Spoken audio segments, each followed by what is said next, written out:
तिसगाव प्रवरा येथे श्री साई सेवा ग्रुप व साई निर्माण ग्रुप आणि समस्त ग्रामस्थांच्या सहकार्यातून आयोजित करण्यात आलेल्या श्री साई सच्चरित्र पारायण सोहळ्याची आज गुरुवार दिनांक 28 मे रोजी भक्तिमय वातावरणात सांगता होत आहे। हा पारायण सोहळा गुरुवार दिनांक 21 मे रोजी साई मंदिर प्रांगणात मोठ्या उत्साहात प्रारंभ झाला होता। संपूर्ण आठवडाभर दररोज सकाळी 6 ते 10 या वेळेस साई चरित्र पारायणाचे व्यासपीठ संचलन हरिभक्त पारायण बापूसाहेब महाराज बोराडे यांनी केले। अखंड सत्ता मागते नवल भावांच्या गाचेले जावत कोणी करा कुडाळे द्रौपदी भाऊ निवडे चरण कमळे म्हणत। तसेच रोज सायंकाळी 7 वाजता श्रींची आरती, प्रसाद वाटप व महाप्रसादाचे आयोजन करण्यात आले होते। या धार्मिक सोहळ्यास पंचक्रोशीतील भाविकांनी मोठ्या संख्येने उपस्थिती लावली। विशेष म्हणजे महिलांचाही सहभाग उल्लेखनीय होता।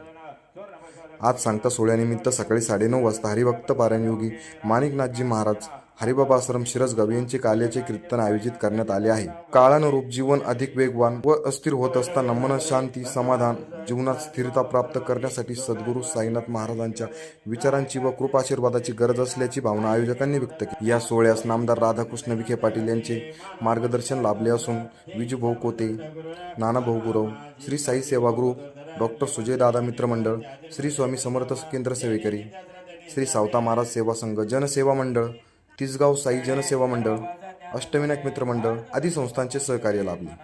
तसेच मोठे बाबा नगर, अयोध्या नगर, समर्थ नगर, आंबेडकर नगर, एकलव्य नगर, श्री गणेश मित्र मंडळ, रिपब्लिकन पार्टी, महिला बचत गट, छत्रपती ग्रुप, संभाजी ब्रिगेड यांच्यासह पंचक्रोशीतील ग्रामस्थांनी उत्स्फूर्त सहभाग नोंदविला।